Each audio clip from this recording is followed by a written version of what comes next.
इस कहानी को एक हॉस्पिटल को दिखाते हुए शुरू होती है, जहाँ पर एक फादर आते हैं जिनका नाम सांघू होता है। इस हॉस्पिटल में फादर की ड्यूटी ये था कि उन्होंने हर पेशेंट को चेक करना होता है जिसकी हालत काफी ज्यादा खराब हो चुकी हो। वहीं पर हमें एक पेशेंट को दिखाया जाता है जिसकी हालत काफी खराब होती है और वो पेशेंट फादर और नर्स को अपने लाइफ की स्टोरी बता रहा होता है। वो पेशेंट फादर से रिक्वेस्ट करते हुए कहता है कि प्लीज मुझे फ्लूट बजाकर सुना दो, लेकिन जब तक फादर फ्लूट को लेकर वापस आते ही हैं कि तभी वो देखते हैं कि वो पेशेंट काफी ज्यादा दर्द की वजह से अपना दम तोड़ देता है और अपने जान से हाथ धो बैठता है, यानी मर जाता है। इसके बाद फादर एक चार्टर हाउस में जाते हैं क्योंकि वहाँ पर एक खतरनाक किस्म का वायरस के लिए टेस्ट कंडक्ट किए जाते हैं और फादर को यहाँ पर आने का मकसद ये था कि फादर सांघू भी इन एक्सपेरिमेंट्स का पार्ट बनना चाहते थे, क्योंकि फादर अच्छे किस्म का इंसान थे और लोगों के साथ काफी अच्छे व्यवहार से रहते थे और इसीलिए उन्हें लोगों की मदद करने में काफी अच्छा लगता था। वहाँ का सीनियर फादर को वार्न करते हुए कहता है कि इस एक्सपेरिमेंट्स के दौरान आपकी जान भी जा सकती है, लेकिन अपनी जान के बारे में ना सोचते हुए फादर इस बात पर एग्री हो जाते हैं। इस एक्सपेरिमेंट्स में वही खतरनाक तरह का वायरस को फादर के अंदर इंजेक्ट किया जाता है और इस एक्सपेरिमेंट के लिए फादर के अंदर रिकवर पेशेंट का ब्लड ट्रांसफर किया जाता है, लेकिन बदकिस्मती से ये एक्सपेरिमेंट्स फेल हो जाता है और अगले 1 महीनों के लिए फादर को वहीं यानी चार्टर हाउस में रखा जाता है और कुछ दिन गुजरते ही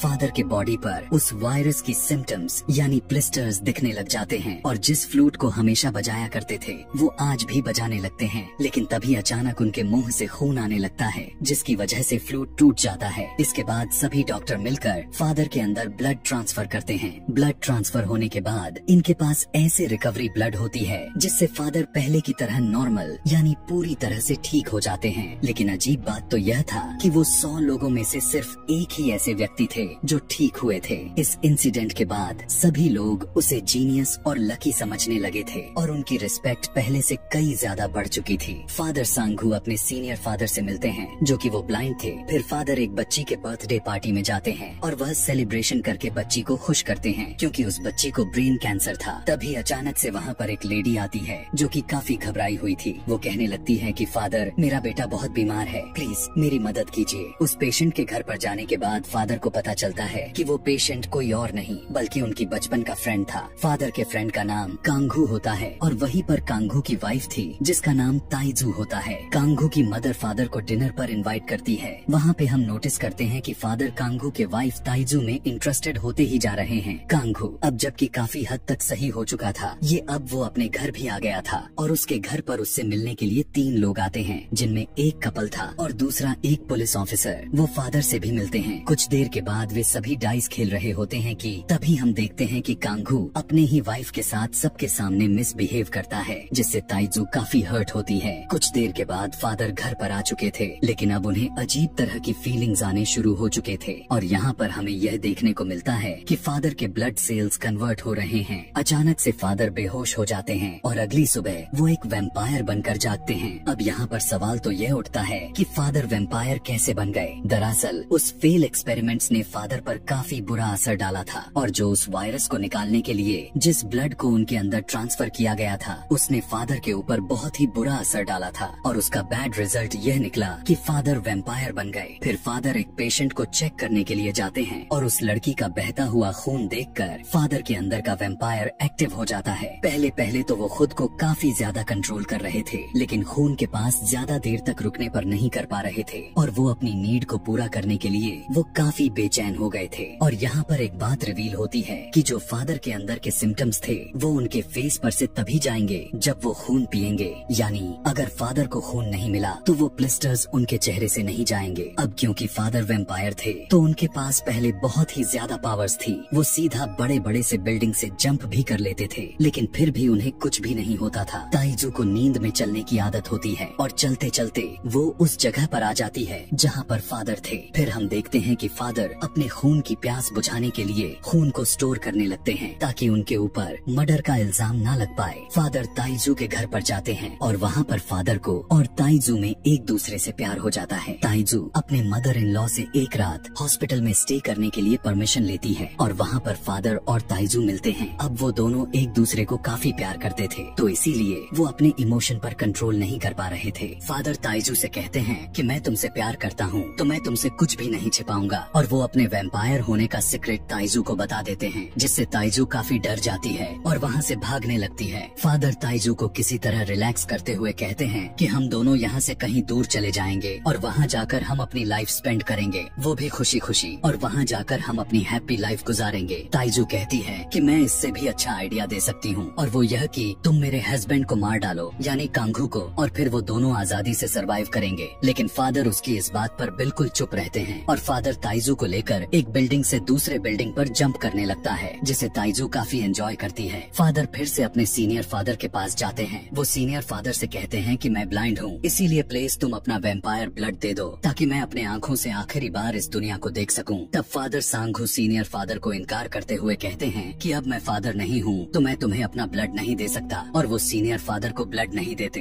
फादर ताइजू के गर्दन पर एक चोट को नोटिस करते हैं, जिस पर फादर पूछते हैं कि क्या ये कांगू ने किया है, और इस पर ताइजू हाँ बोल देती है, जिस पर फादर को काफी गुस्सा आता है। ताइजू, फादर और कांगू एक रिवर पर जाते हैं और वहाँ पर फादर कांगू से बदला लेने के लिए उसे पानी में डुबोकर मार डालता है, जिससे ताइजू इंजर्ड हो जाती है। फादर ताइजू को भी पानी में फेंक देता है और खुद वहाँ से भाग जाता है। वो ऐसा इसलिए करता है ताकि पुलिस को यह लगे कि यह एक एक्सीडेंट है, न कि एक मर्डर। फिर फादर सांघू चार्टर हाउस आते हैं और वहाँ पर फिर से वो अपने सीनियर फादर से मिलते हैं, और वहाँ पर सीनियर फादर फिर से फादर से रिक्वेस्ट करते हैं कि प्लीज तुम अपना वैम्पायर ब्लड दे दो ना, ताकि मैं भी इस दुनिया को देख सकूं। तब फादर अपने सीनियर फादर से कहते हैं कि मैं आपको अपना वैम्पायर ब्लड तो दे देता हूँ, लेकिन उसके बदले में आपको मेरे लिए प्रे करनी होगी। और वो सीनियर फादर ऐसा ही करते हैं और फादर सांघू के लिए प्रे करते हैं। लेकिन तभी उसी समय फादर सांघू के बॉडी पर उस वायरस के सिम्टम्स यानी प्लिस्टर्स आने लगते हैं और उनका वैम्पायर फिर से जाग जाता है, और अपनी इस नीड को पूरा करने के लिए वो सीनियर फादर को ही मार डालते हैं। कांगू की डेथ को लेकर पुलिस की इन्वेस्टिगेशन चल रही थी और कांगू की मदर अपने बेटे की दुख में पैरालाइज्ड हो चुकी थी। कांगू की मदर का शक फादर पर ही जा रहा था कि उसी ने ही उसके बेटे को मारा है। ताइजू और फादर साथ होते हैं। तब वहाँ पर कांगू की सॉल आकर उन्हें डराती है। शराब के नशे में ताइजू के मुंह से गलती से यह निकल जाता है कि आज तक उसके हस्बैंड यानी कांगू ने उस पर हाथ कभी भी नहीं उठाया, बल्कि उसने झूठ बोला था कि उसकी हस्बैंड का सलूक उसके साथ अच्छा नहीं हो रहा। इस बात पर फादर को काफी दुख होता है क्योंकि उन्होंने एक बेकसूर इंसान को मार डाला था, और इस वजह से अब फादर ताइजू पर गुस्सा करते हैं। ताइजू को काफी एम्बेरसमेंट होती है और वो फादर से कहती है तुम मुझे मार डालो, और फादर ऐसा ही करते हैं। वो उसका गला घोंटकर उसे जान से मार डालते हैं और बाद में ताइजू के बॉडी से खून पीते हैं। फादर खुद को काफी अकेला महसूस कर रहे थे, इसीलिए अब वो डिसाइड करते हैं कि वो अब ताइजू को भी वैम्पायर बना देंगे, और यह सोचकर फादर ताइजू को अपना ब्लड पिलाने लगते हैं। तब ताइजू अपनी आंखें खोलती है और अब वो एक वैम्पायर होती है। कांगू की मदर सामने से यह सब कुछ देख रही होती है। ताइजू जो कि एक खतरनाक किस्म का वैम्पायर बनी थी, इसीलिए वो सभी को मारने लगती है और लोगों का खून पीकर वो काफी एंजॉय भी करती है।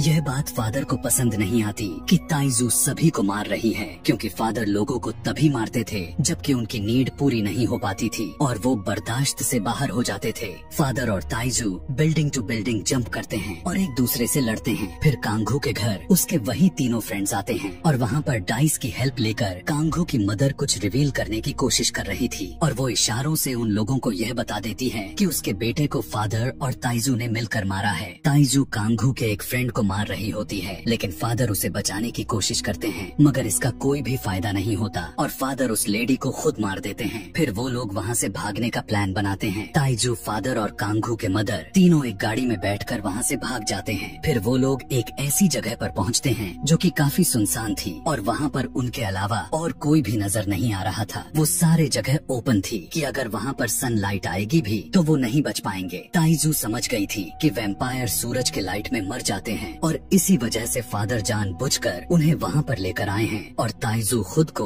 और फादर को गाड़ी के डिक्की में छुपाने की कोशिश करती है, लेकिन फादर उस डिक्की को ही तोड़ देते हैं। वो लोग समझ गए थे कि वो लोग अब नहीं बच पाएंगे। उन्हें अपनी मौत सामने नजर आ रही थी और वो अपनी मौत का इंतजार कर रहे थे। कुछ देर के बाद सनलाइट उन पर पड़ती है और वो जलने लगते हैं और धीरे धीरे उनकी पूरी बॉडी जल जाती है और राख बन जाते हैं। यह सब कुछ कांगू की मदर देख रही थी और उन्हें इस तरह से डिस्ट्रॉय होता हुआ देखकर काफी खुश हो रही थी, और उनके मरते ही यह कहानी भी यहीं पर खत्म हो जाती है।